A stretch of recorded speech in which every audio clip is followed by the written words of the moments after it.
Bonjour, amis fidèles.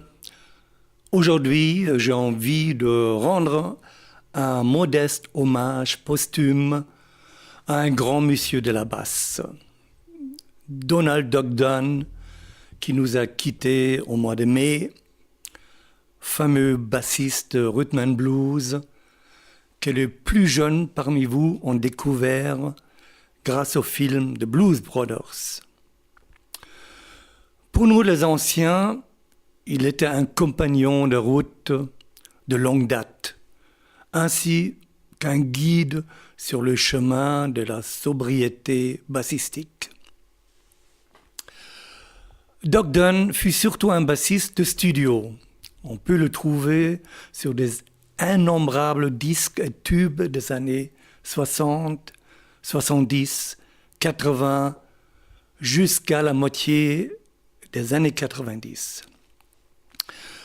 Son style de jeu est avant tout marqué par le blues, le gospel et la country.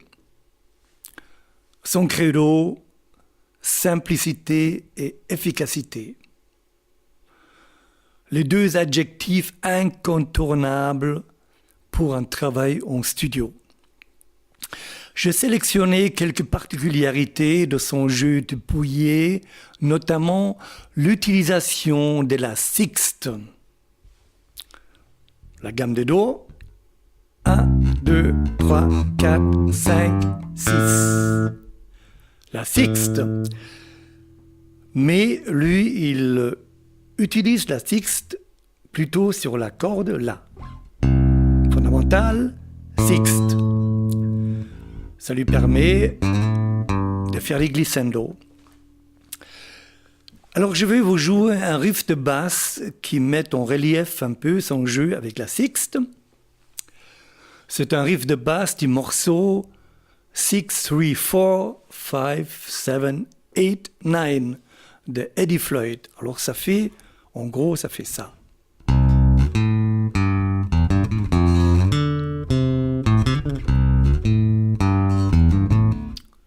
Ok, donc il cherche à chaque fois la sixte, quinte. Ok, on va essayer de le faire avec le playback.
Ok,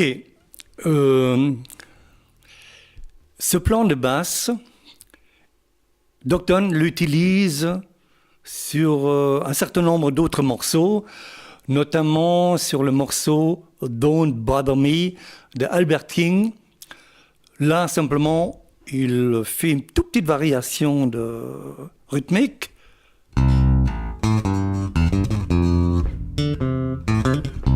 Au lieu. Donc, c'est vraiment une de ses caractéristiques, cette sixte, qui amène toujours la quinte. Alors, il faut avouer, Duck Dunn n'est pas très téméraire au niveau du choix de notes pour ses lignes de basse. En dehors de la fameuse sixte, il n'utilise uniquement que les notes de l'accord, la fondamentale, la tierce, la quinte et quelquefois la 7e. Mais quelquefois, il donne un tout petit coup de canif à ses habitudes en utilisant des chromatismes. Donc, une approche par demi-ton. Alors, il le fait dans 2-3 morceaux du répertoire, notamment dans le morceau Sugar Sweet de Muddy Waters. Donc, il fait...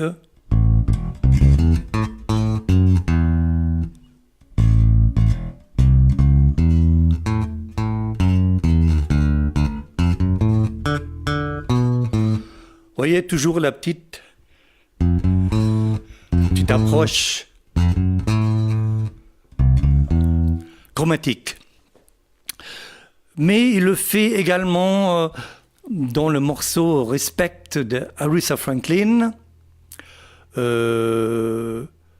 Là, il fait... Vous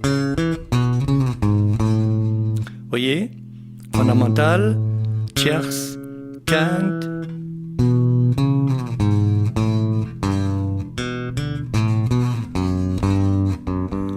Toujours cette approche chromatique. On va donc essayer de le faire avec le playback.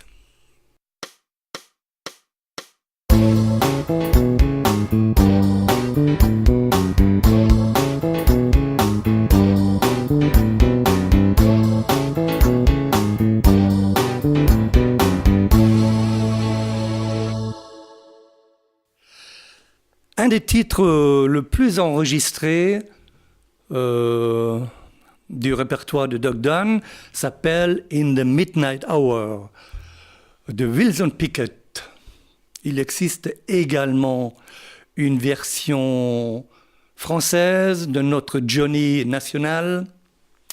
Alors la ligne de basse est tout simple, elle s'articule autour de 2 accords, mi, la, mi, la.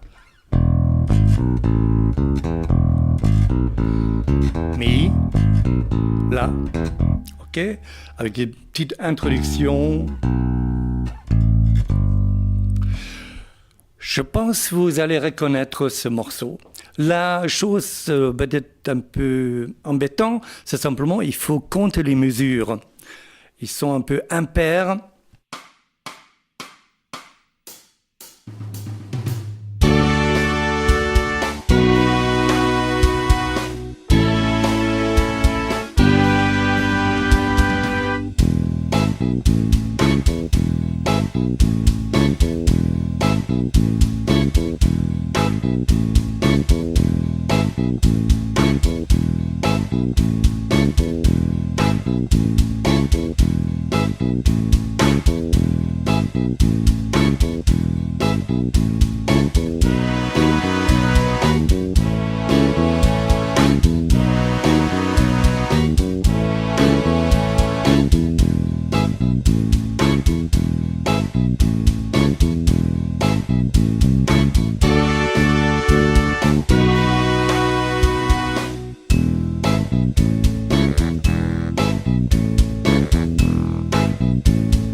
Une des particularités marquantes de son jeu se retrouve dans le repos sur le 2e temps.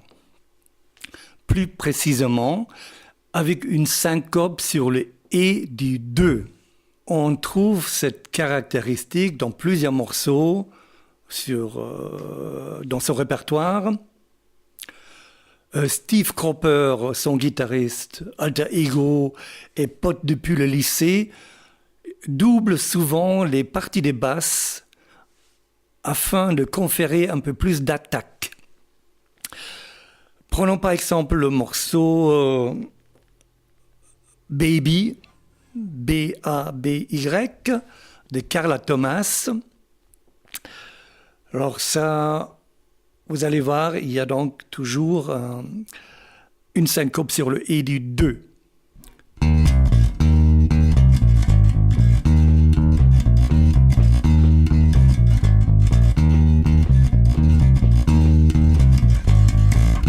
Vous voyez, ta pa pa pam.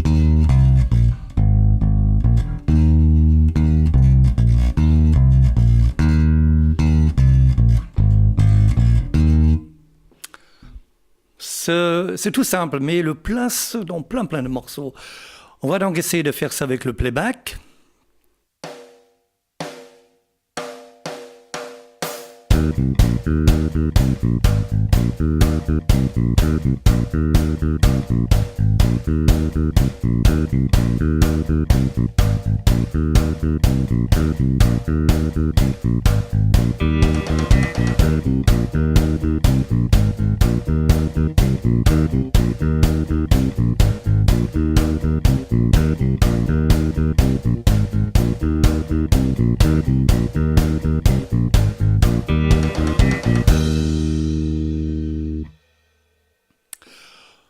On trouve ce même genre de plan, mais en plus rapide, sur un titre de Otis Redding qui s'appelle I Can Turn to Lose. Donc, il faut avoir les poignets bien chaudes. C'est tout simple, mais ça dure. Donc, cette fois-ci, c'est donc en Do, la même chose.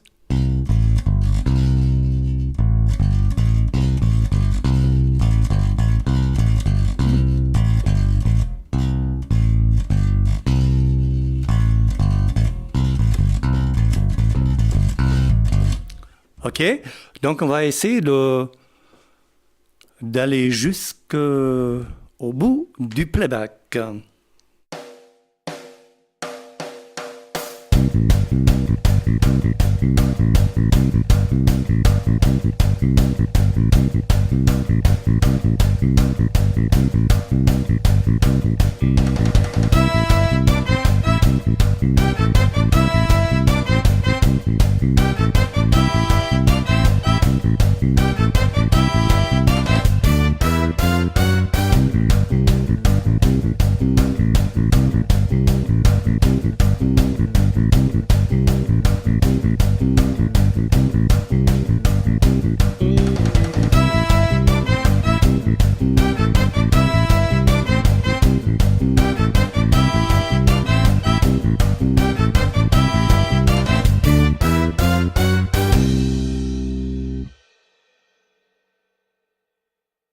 Duck Dunn n'utilise que rarement des doubles croches, mais une fois n'est pas coutume, comme dans un morceau qui s'appelait Who Making Love de Johnny Taylor, ça ferait, je crois,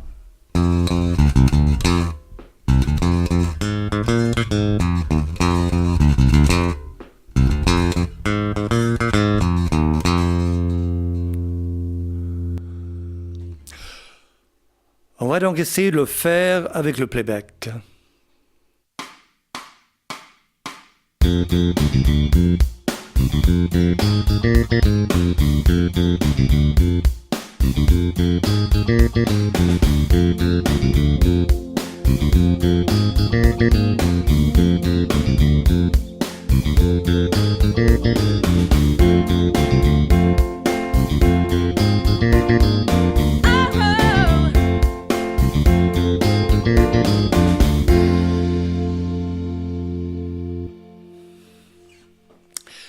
Et on va terminer par un autre tube mondial qui met en relief le jeu de Duck Dunn, son jeu simple mais efficace. Le morceau s'appelle Born Under a Bad Sign, donc né sous une mauvaise étoile, on dirait un morceau de Johnny. Donc le morceau ne pose pas de difficultés en particulier, mis à part des syncopes dans la mesure 7 et 8. Donc, c'est tout simple. C'est en Do dièse. Un peu plus fort.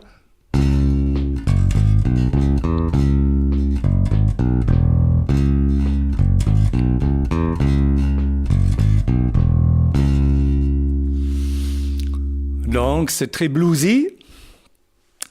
On va essayer de le faire avec le playback. Et je demanderai donc à Jean-Paul de me trouver un son qui nous rappelle des 60s.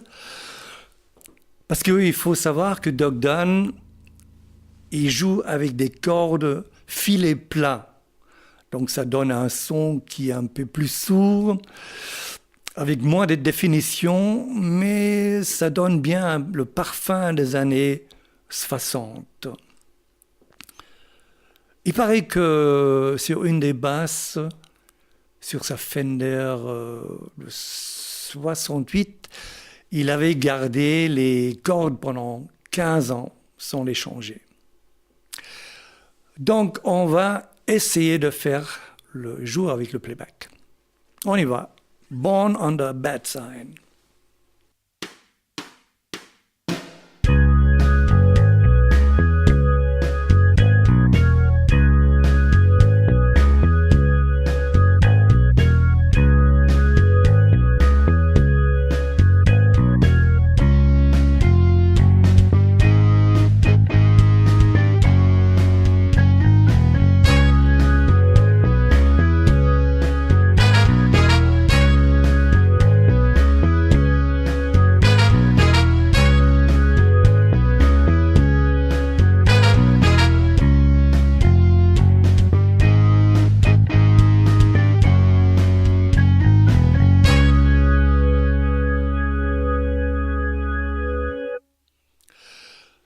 On appelait Doug Dunn l'homme à la pipe. Cela faisait partie de son look, car il fumait en jouant sur scène et en studio. Alors on ne connaît pas exactement les causes de sa mort prématurée, mais 50 ans de tabac nocif, ça laisse certainement des traces. Donc je m'adresse à toi, bassiste addict à la nicotine, arrête tes conneries. J'aimerais pas être obligé de te rendre également un hommage posthume. Hommage de chèvre, bien sûr. Je vous embrasse et à bientôt.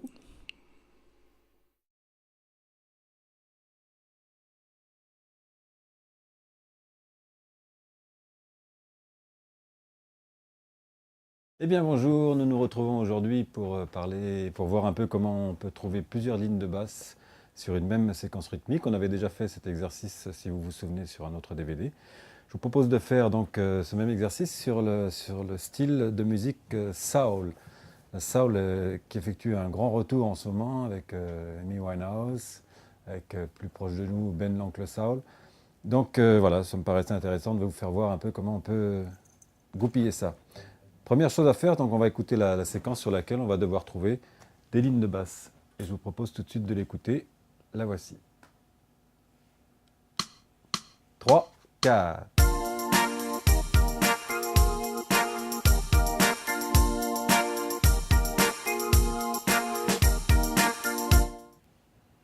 OK. Ce qui va nous intéresser en premier, évidemment, c'est la batterie. Donc la première ligne de basse qu'on va faire logiquement, c'est une ligne de basse qui se calque sur le pattern de batterie.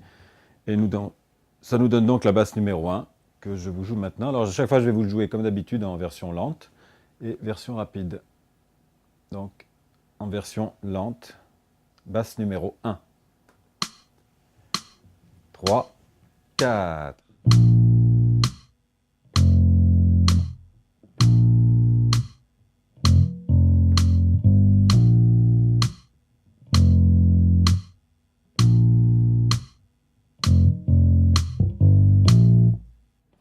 Alors vous remarquerez que je vais bien jusqu'au bout de la noire. La noire, il faut bien qu'elle fasse tin, stop, qu'elle s'arrête vraiment sur le deuxième temps.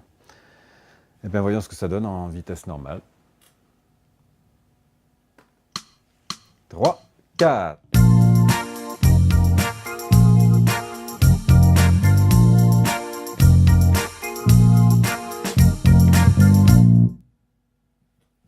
Ok, ça c'est donc une première ligne de basse très simple, parce que rappelez-vous qu'il ne faut pas hésiter à jouer très simple, qui est calquée vraiment sur la grosse caisse. Boum, tchac, presque, puisque la grosse caisse est le double.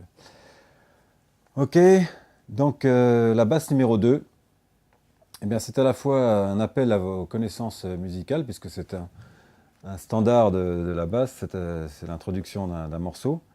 Et c'est surtout en cette période un moyen de faire un hommage appuyé à Donald Duck Dunn, qui est mort très récemment, il y a quelques jours.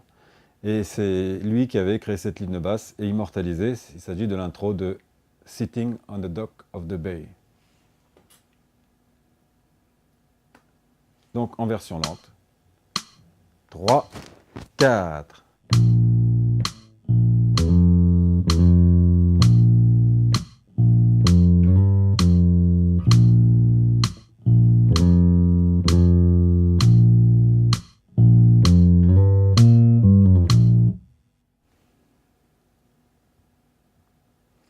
Et en version normale. 3, 4.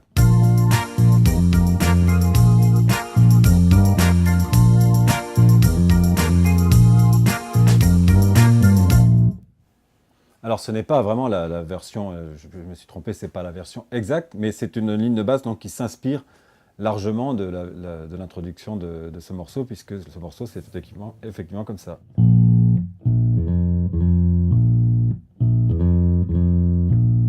Ok.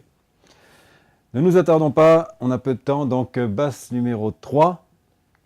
On va essayer de trouver encore une autre ligne de basse. On se base toujours sur la grosse caisse, poum, poum, poum, poum. Mais en même temps, ce que je fais, et ça c'est intéressant à faire, quand vous avez une séquence musicale comme ça, essayez de construire une ligne de basse à partir de ce que joue déjà un instrument. Et là, si vous remarquez bien, je vais m'inspirer beaucoup de l'orgue qui joue tam, pam, pam, pam. Moi, je vais jouer pam, pam, pam, pam. Donc rythmiquement, je vais jouer comme lui, pas exactement la même partie, mais je m'inspire de ce que joue déjà une partie et je fais une ligne de basse à partir de là. Ça nous donne ça en version lente. 3, 4.